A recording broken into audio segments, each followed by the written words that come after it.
So, you're building your dream home. You've been saving up, you're scrolling through social media like crazy for inspiration. And then you find it, the perfect look. But here's the thing you gotta watch out for. That perfect look might just be a ticking time bomb that dates your home in just a few years. So today, we're gonna break down how to build for the long haul, not for some fleeting trend. And that really gets to the heart of the matter, doesn't it? Is your dream home actually built to last? I mean, are the choices you're making right this minute going to feel classic and beautiful in 20 years? Or are they going to feel kind of stuck in the past? It really comes down to two completely different ways of thinking. On one side, you've got these fleeting fads. They're kind of like the fast fashion of home design. They burn super bright, everybody loves them for a minute, and then they fade fast. On the other side, you have lasting value. This is all about integrity, authenticity, and choosing things that actually get better with age. To help you figure all this out, we're going to focus on three core pillars. Think of these as your foundation, the ideas that will help you make choices that will truly help your home endure. So here they are. First, authenticity. That means using real materials that tell a real story. Second is quality. Focusing on stuff that's actually built to last, that's going to develop a beautiful patina over time. And finally, personality. This is so important. It's about making sure your home is a reflection of you, not something ripped out of a catalog. Keep these three in your mind as we go. All right, let's dive into our first myth-busting section.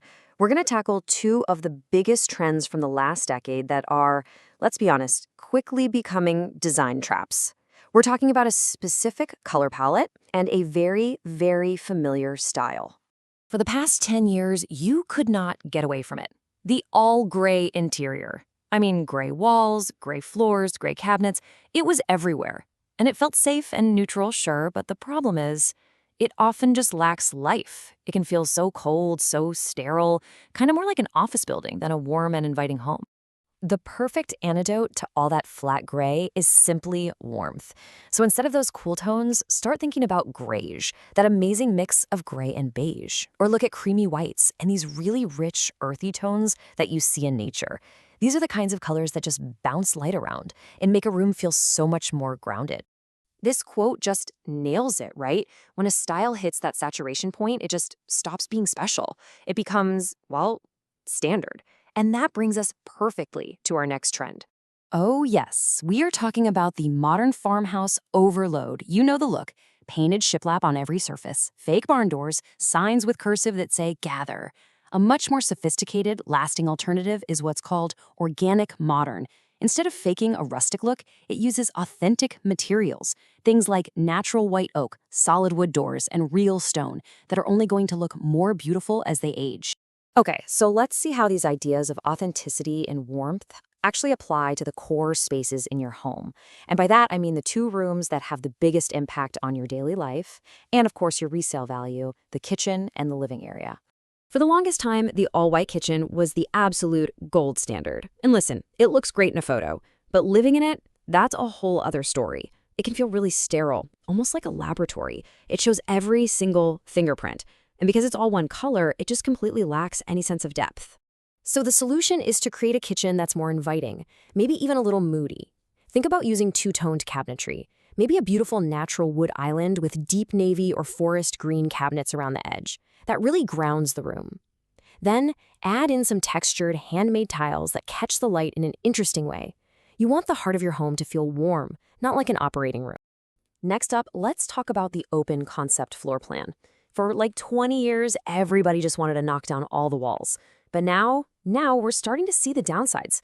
The acoustics can be awful, right? The whole space is loud, they're not very efficient to heat and cool, and sometimes you just want a little privacy, a little separation.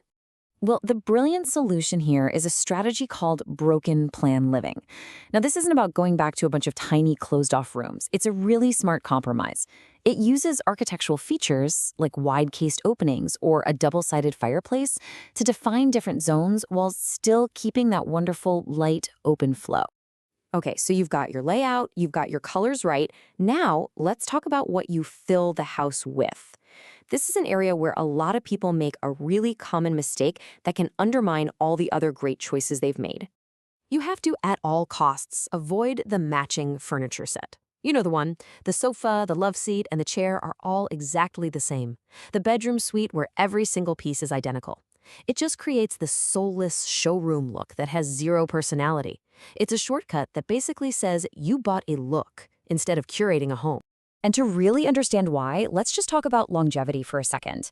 A really well-built piece of furniture, we're talking solid wood, quality construction, that piece can easily last 30 years, maybe even more. It's a true investment. Now compare that to a piece of what we call fast furniture, the trendy, cheap stuff that's often sold in those matching sets. It might look okay for a year, but you'll be lucky to get 3 years out of it before it starts to sag and get wobbly. In the long run, quality is always, always the better value.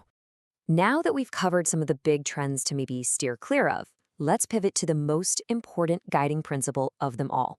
This is all about empowering you to make the final call with absolute confidence.